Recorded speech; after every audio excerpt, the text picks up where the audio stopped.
pretty swish, but it's time for Sanhok. No more pods. We're dropping into the jungle. The plane path will be heading across. Looks to be on that south side of the island, but it's Sanhok. It's small. Everywhere should be reachable. So everybody's going to find their drop spots. Absolutely, this is one of these maps where it's not at all problematic for teams to get in towards the positions that they like to be in. Again, this is going to be slightly more speedy of a map as opposed to Erangel and Miramar. It's of these teams to be quick and flashy on their rotates, on their decision making to ensure that they can have the best game possible to themselves. S2G already send themselves nice and quickly down over towards Paradise Resort. They love this position. It's a position they've played in fair few times, honestly. R8 similarly also heading down towards here. We'll surely see the other players. We might just have a scrap on our hands right out the gate of Sanhok. Might do indeed. Dropping in for the fight. R8, S2G, Paradise Resort. Eastern side for R8, they're moving through already. The DBS picked up, but Razy's got the M249. That is a big gun to find in these close-range fights. Certainly going to be intimidating. Prestige, you can see him hesitating, even with the DBS, to turn that corner. I mean, with the little... Yeah, exactly. With the little to no loot they've got on board in terms of vets and helmets, I mean, Razy's just tapping the pre-fire on that position, comes around the corner. It's kind of a 50-50 chance, and it's never a chance you want to take. In the meantime, we are seeing a lot of other engagements popping off around the map. Buriram taking shots over towards LGD, who are currently suffering from the hellish curse that Max has set upon them. The Hellhounds chasing them down throughout all these matches. He has afflicted them with his eye. The all-seeing gaze of Max. Not the best place to be. You don't want to be under his purview. Not at all. You're under the purview of Max. It's kind of over because he's going to start slipping hex bags in towards your backpacks, in which case, not much you can do at that point, John. Influence Chemin over towards bootcamp at the moment, seeming to do fairly well for themselves so far, even getting quite late in towards our previous match over on Miramar, 41 points total. Nigma Galaxy with 33, which is really, really nice to see, honestly, just purely because this is a team that, you know, everyone sees them as a Sanhok team, but they're more than that. Overall, they have some very good players that have been developed over a very long time and have stuck together for a very long time as well. Lord, Ralph, Hamodi, Freak, practically the same roster we see all the time now coming through from Nigma Galaxy, stuck together, performed very well, and this is a team that we'll continue to see far into the future. It's a team I really like, and we'll see what they do over here in Sanhok, because it's a team that should know this map inside and out. I know most of the time they would play those heal strats on the outside, but you have to be very, very elegant, in which case you choose these spots, and quite dainty in those rotations as well to make sure you stay out of danger.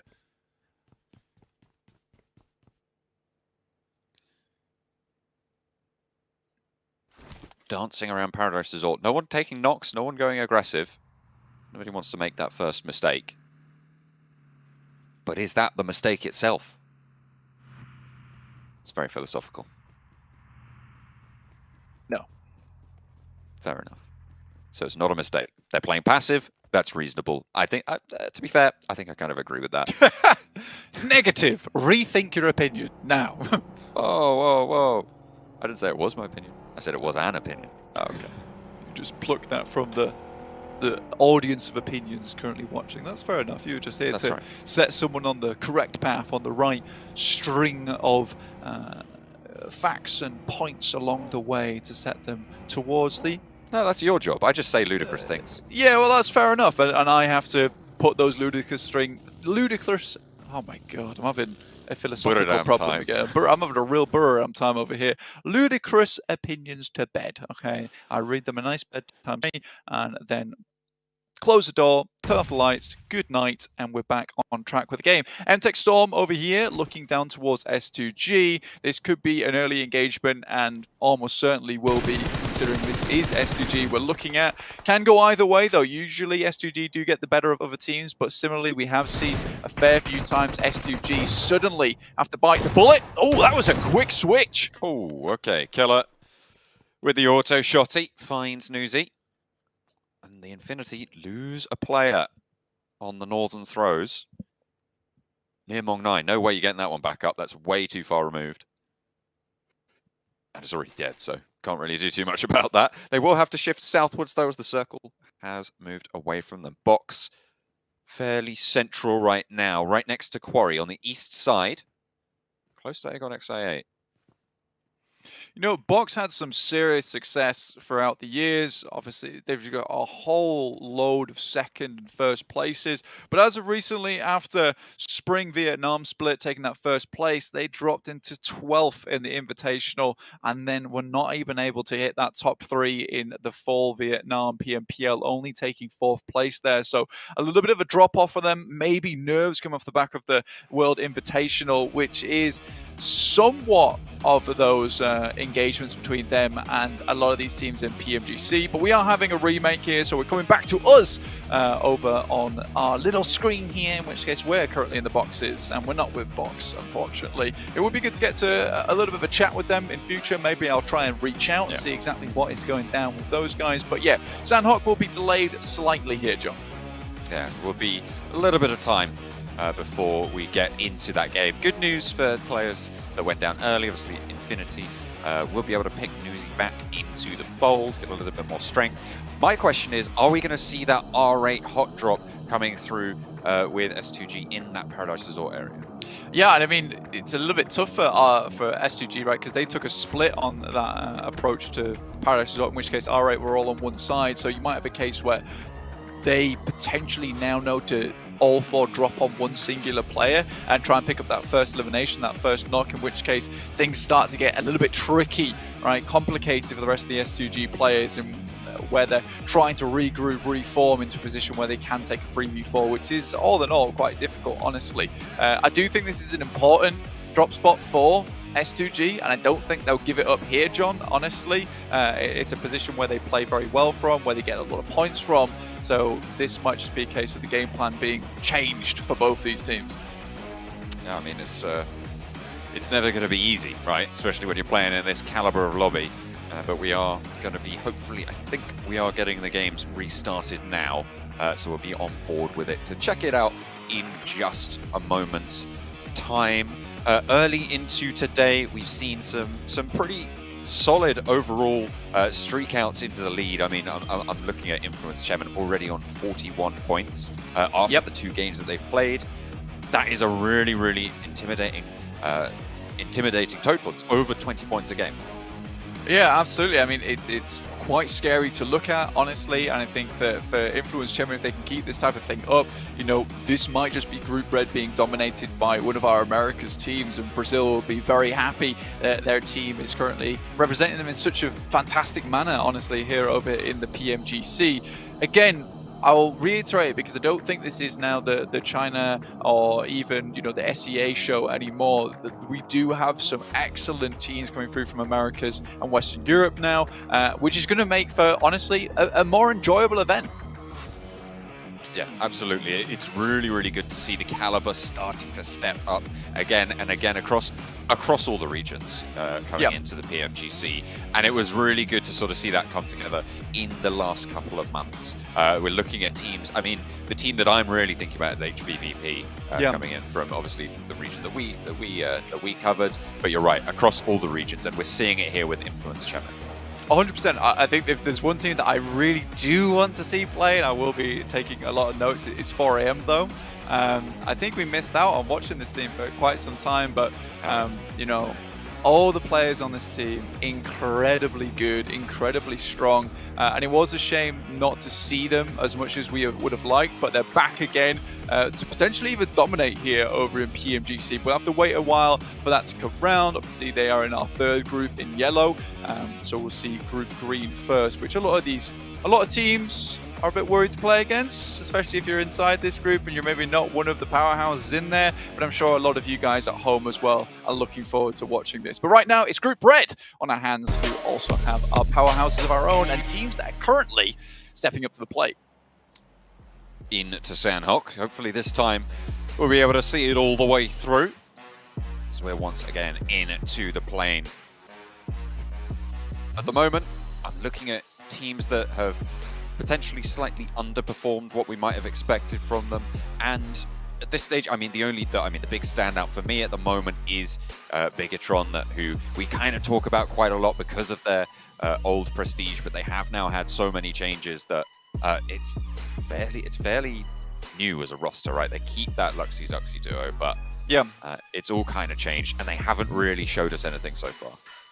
I did have a really pleasant conversation with LaFlame, who's the coach of BTR, and, you know, he'd sent off Zuxy to play in some of these, I would say, third-party tournaments, honestly, which I'll get back to shortly. We currently have R8 and S2G on our screens, but I think that what he was saying is it's really brought his motivation back up into the fold and given him something to strive towards. So Zuxy already over on Wrangle was doing a load of good work, and I would love to see BTR back on form, where I think they really do have something to prove now, where it's no longer a case of turn up, you know, you get the fans cheering for you, which they always do, of course, but now at least we'll get to see BTR trying to make something happen, trying to sit on top once again. Ooh. Smoked. LGD lose the player there. First blood for break. Yeah, the hex bag is still in there, bro. I mean, it's still going. Even if you have a remake, the curse is ever present. Goodness me, DRS losing players. These auto shotties, not even the DBSs. It's just anything that can pop out that shot at a fast rate seems to be winning. I mean, so far, in a lot of these tournaments, we've seen the DBS, the auto shotty, have a really big influence in a lot of these matches. We're practically back to exactly what we started with last game. Yeah. Everyone's like a general agreement as if you went down, you went down. Go give the point over to whoever it was who eliminated you, and we'll go from there. Razy steps up, but does get knocked down, and Calci not able to go for the refrag there. The barrel absolutely blasting. That thing fires quick and fast with a very, very high damage count on each bullet. So terrifying to come into close range. Uzi, though. This time, he's got backup. DRS got to lose a player. Do get a knock over towards Logan. The backup isn't quite there for DRS, so they aren't going to commit to that. Prestige for R8 was able to skirt around the hills and focus that attention over towards the knock, try and keep that one going. It looks like there was that res coming through. Box have moved up to another LGD player here. Feels like they know there's someone here, nade in hand. And Bentu, yeah, absolutely they know there's a player in there. Yeah, a bit rough. S2G, on the other hand, have lost one player. Able to get their initial knock back up on his feet, but R8, sorry, have the significant advantage of a 4v3, and it will most likely be S2G leaving Paris Resort behind. That does mean moving out in towards the arms of emTek Storm, who might be able to find themselves a cheeky couple of knocks as they make their exit. So S2G, definitely not the way they wanted to start out their game here. All the C's. But none of the teammates right now put to sleep. Night-night. LGD down to 2. I mean, Box has been just coming like waves against CC at the moment. Not able to really hold back the C itself. And LGD down to just 2 players. This has really not been the best of starts for the tournament here in PMGC for LGD. And obviously, this is 3 games in a row now where LGD has had some pretty significantly bad games. And remember, if you're in that bottom 5, sorry, you were just immediately eliminated from the entirety of the tournament here in PMGC. Not favorable. Bad for business. You want to be climbing out of there as fast as you can. And you've got to remember, all of these teams are teams that dominated in their respective regions. So to see them getting punished so far is really quite an interesting dynamic. I mean, to be fair, it is only 2 games, and we did have a military finish as one of those 2 games, and then you might have a bad Miramar. It's kind of fair that some of these teams could have had a full start here. But for teams like Influence Chemin, who have capitalized beautifully, Nigma Galaxy 33, it's going to be really, really great to get that relief under the belt. Yeah, I mean, I don't think you can excuse any of it, though, honestly. With, I mean, Influence Chemin showed us that beautifully over on their angle, right? What was it? 15 kilometers over, and the next best was like 10,000 meters traveled. I think for Influence Chemin, they certainly took their game to the next level. And they were like, look, we might not be on Sosnovka, but we're a team that can get down there and set ourselves up beautifully to get down towards that position. So I think for Influence Chemin, they showed us that, you know, it doesn't matter if you don't have the best position. It just matters the skill level of the team and how clean your rotates are. So when you get this level of play in PMGC, there's really nothing where you can be like, well, the circle didn't shift in our favor, or, well, you know, it wasn't our best rotate, or we got held out. These aren't things that should necessarily hold you back if you're a team that can make it towards that grand finals and can take one of those podium finishes.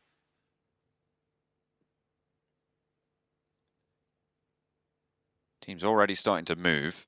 And I think even now is where we might see some of the impact of the changes to the circles here, Blank. Because before you'd see teams leaving themselves out, gathering a lot of meds, playing in the blue for the first 10 minutes of the game. Maybe even a little bit longer.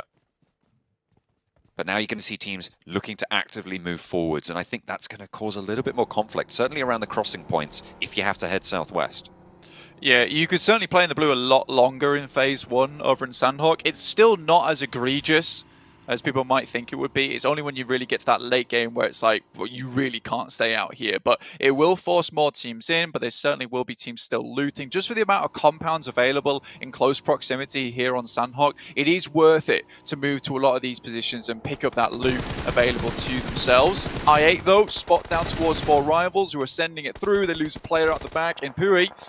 Unfortunate stuff there. Appy and Voki move up towards the compound, and now I8 in a great position to handle the rest of 4 rivals. Oh dear, sorry, I've just had the most egregious sneeze. It's really got me. But yeah, no, it's not gone well for me. Buriram up the top of the hill though. Ooh, under pressure, not gone well for him either. Ghost looking for that spray, getting the lineup. The team shots are good. Buriram finds Pemburu though. There's a little bit of a consolation prize there, and potentially even going to be able to get the res around the top of the cave crater. Southwest shift again, going to be lining up on that southwest island. It's pretty much all the way down towards the southwest here. MadBulls might have a good start for themselves to get out of Painan, but again surrounded by a lot of teams at the moment. Titan obviously in front of them, who were, you know, I think we'll kind of have to know them as just this team that is the juggernaut of the lobby with just the knight's armor. It's very difficult to get past them without having to joust. And they certainly will knock you off your horse if you're not careful. Team Queso being a little bit quiet.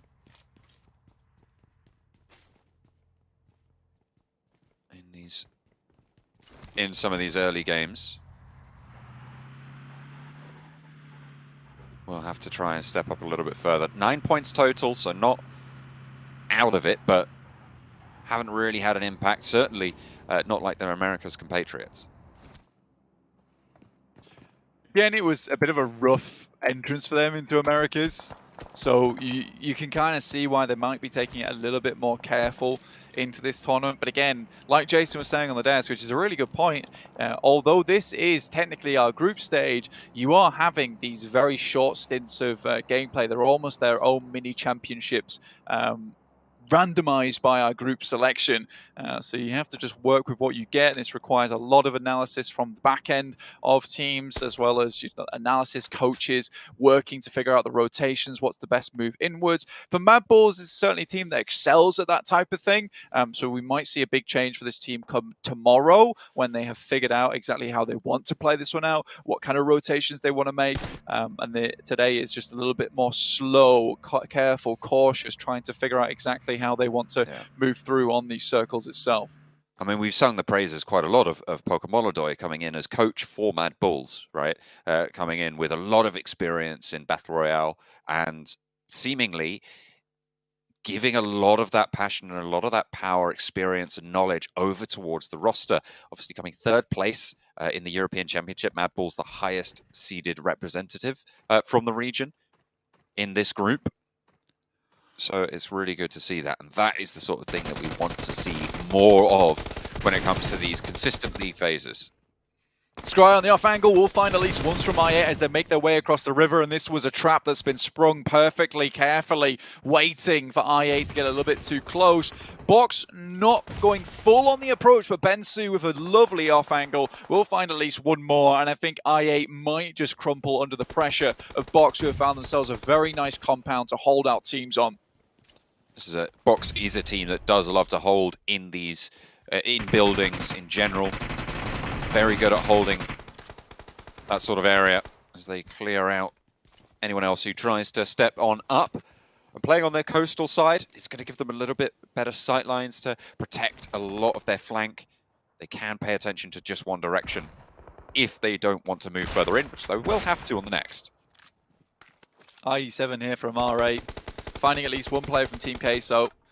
These guys vacated from the Confluence compound, but unfortunately left one of their players behind as they got knocked on the way out. And now R8 has to figure out how they would like to move into this map. Infinity over towards the northwest, actually still making their way down from the northwest island, but these circles are coming thick and fast at the moment. Next one shifts further down towards the southwest with Titan, Nigma Galaxy, and MadBulls still holding in. Influence Chemin looking to move through Painan though, so this will be a really big test for MadBulls. And although we have sung their praises so far, I still think that there is time for them to prove themselves, and I'm not 100% convinced as of yet. Influence Chemin, on the other hand, looking extremely good coming out from the Americas Championships. Team Queso struggling slightly, and Titans obviously showing us that they have what it takes in the PMGC after that last Miramar match. Yeah, really solid stuff from them, but they have one more to go, and they're playing in a good position for it. Shots over towards 4 rivals, but Titans are already picking up those points. Be difficult to sneak those away.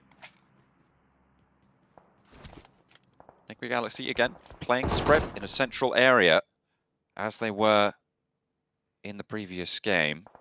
4 rivals take some shots from them. And 4 rivals having a tough time of it in the center area. I mean, this is a team that has just sent it in, right? I mean, they were harried by a lot of separate teams, including IA, who unfortunately met their demise to Box over on that southeast edge. 4 rivals just sent it in and now have been left down to just that one player. S2G obviously did not have the best of starts over in Paradise Resort and have been trying to restabilize ever since. Influence Chemin, though, spot them as they move in. They will lose one player there and an instant flush as well. Now just Razy alive with a smoke, trying to provide himself a little bit of ingress here towards the rest of the lobby, but it is Team Queso now standing in his way. Crazy last survivor for S2G, the PMGC point qualifier from the Turkish region, one of the two. Will be having a tough time of it, but 21 points already on today's games. They've done well. They've kept themselves in that conversation, which is good to see, because we were a little bit worried about them coming into this. Maybe a little bit less worried about them than Besiktas, who came in after a pretty shocking performance in the European Championships. They still qualified on PMGC points, but they're not in this group, so S2G going to have to take up that mantle. And they're proving themselves so far, I'd say.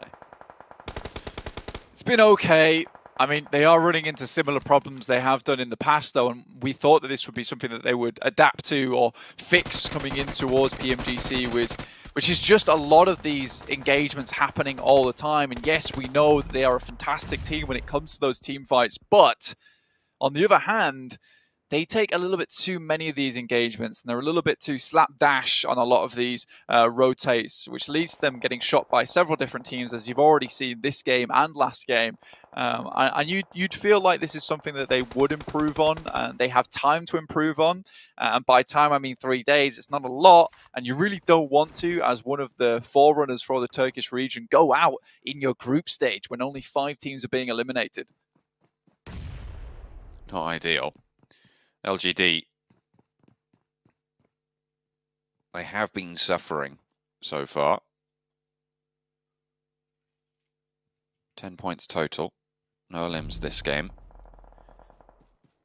They will be moving forwards with 2. Buriram 3 players. Southeast side.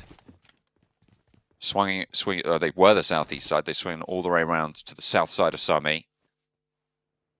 Actually pretty close to LGD, so they have to fight out of it. But the circle does go their way, so a lot of that urban environment is still left in. And Box are going to move into it from the east. Team Queso under pressure from Titans. And we'll go down to them.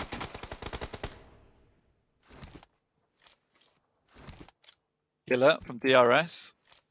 This is a nasty bit of damage coming through from Scry. MadBulls making their way down, try to avoid a lot of that conflict on that northern edge.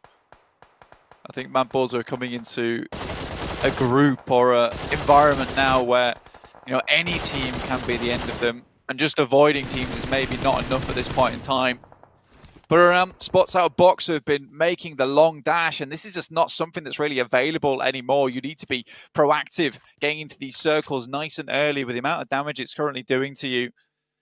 And with the speed at which these circles are popping as well, if you're left out in the cold and you've been waiting too long to maybe try and pick up a couple of these eliminations as teams come in, you're going to suffer for it, just like Influence Chemin currently are right now, and that might just be them out.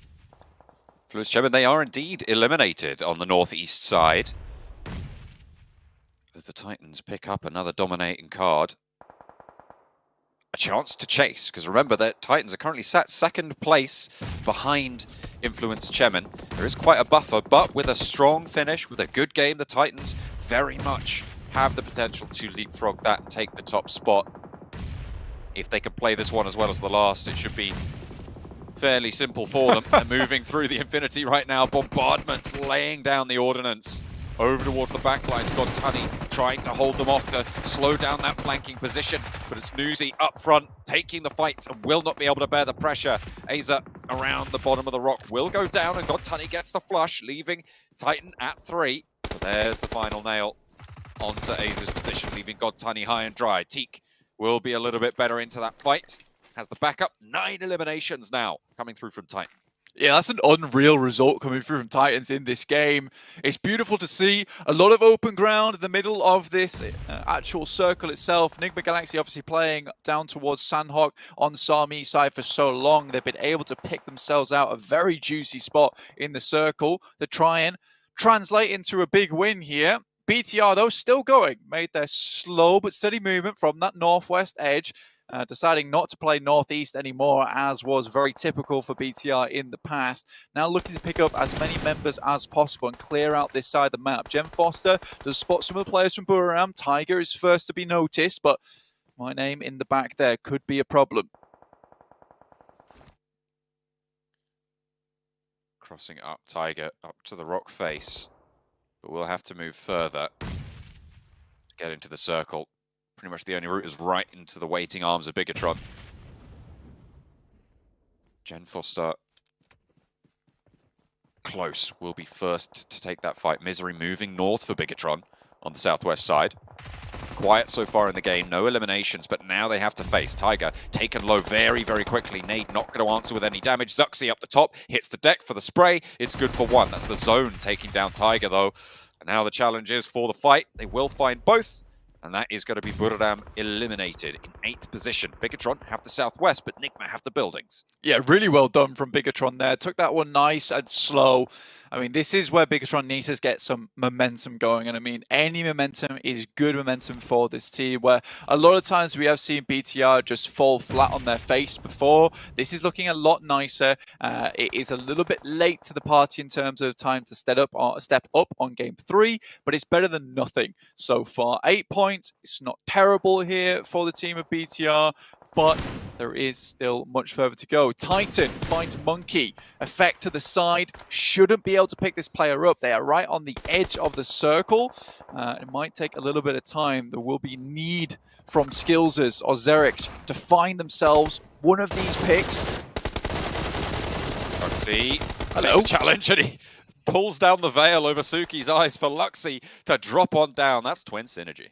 That is twin synergy there. It's what you like to see. And I mean, LGD must have been incredibly confused. Titan, though, Puncher once again, the MVP from that last match, able to find effect as well. MadBulls is not going how they would like. 3v2 now with a 12 elimination count, which is gargantuan here for Titan. It's looking good. It really, really is, with 6 teams remaining as well. Likely too soon to follow. all of these teams have been crunched in. This is the effect of the zones changing. Delta. I mean, that's over for MadBulls. That's it. Gets spotted up from the grass. A little snake ruins the day. 5 teams remain now blank. 2 teams with 1 player, DRS and emTek Storm. Real unfortunate result there coming through from MadBulls. Had a great position for that entire match, but again, it just feels like Titan's got the eagle eye on this match, able to spot these players out from afar. 3 players remain though. Nigma Galaxy on 4, BTR on 4 similarly, but Titans, you cannot count them out just yet. emTek, just the 1 player. Jem Foster hasn't spotted him yet. Zuxi also unaware of this position. There's no way they should be able to know about this. They will have heard the shots a little bit further north. They won't know the specific position. So they might be worried, but no one's in a position. If Jem Foster gets spotted here and taken down, that's it, but maybe waited a little bit too long. Both Zuxi and Luxi low. 2 players from Titan taken down. That's Nigma Galaxy popping off. That's coming through from Freak. I don't think Delta popped any shots there. Didn't even have a hand in it. I was surprised. I thought he got a really good lineup. But incredible stuff there coming from Nigma Galaxy. They have a really good spot within this circle. Luxi in danger. Will be spotted, sprayed from the back. Will be taken down. Cannot get a heal in response, but Luxi leg swept. Nigma Galaxy now 4 players alive, staying up into the last 3 teams as Titan go down. That is a nasty nade up towards Misery. Zuxi has to bring Luxi back up to his feet now, and Jem Foster has to at least find 1 of these knocks. Delta can still be problematic here for the rest of the team. Zuxi cannot move any further down towards his teammate. Has to look up towards Ralph. Jem Foster even taking a bit of damage. Delta might be able to slip himself into a 2nd place. Luxi flushed. Zuxi out in the blue. Maybe has to move a bit forward, but it's ticking so hard. And there's a nade from Hamodi over the top as well. That is going to be the flush coming through. And Nigma Galaxy, they played into the buildings. They got a central position. Nobody really had the opportunity to move up, let alone went for it. In this scenario, Jem Foster, a sliver of HP. That nade should do it. Hang on a minute. Delta might have found the crossfire. Nade over the top. And that is 2 teams remaining. Delta is there. Last player. Not healing this time. Nigma Galaxy don't even spot him. Not just yet. He's right there. Ralph, no. Oh dear. Now he's going to go down to the blue zone. And they will keep it on going. Nigma Galaxy take the chicken dinner that they were denied on Miramar. I mean, you get most of your points from Sanhok from healing, or you just get most of your points from Sanhok from taking those chicken dinners. A really good spot there. Again, with the change in the circle, it's much easier to predict where this is going to end up. So if you have a good position within the circle, you don't have to leave it. You can be adamant that this is where it's going to end. If you can hold it down nicely, prevent teams from getting too close to you, you can take that win. It's no longer a case of you take a great compound within the circle, it moves away from you, your entire game plan's thrown out the window. You can play this long game now, and if you've got the smart rotation, smart pickups on the buildings, and keep people at bay around you, perfect news for Nigma Galaxy. What a game from them to finish with now, after there was a lot of doubts about this team as well, of how well they would do here on Sanhok, dropping as the signs as well, you know.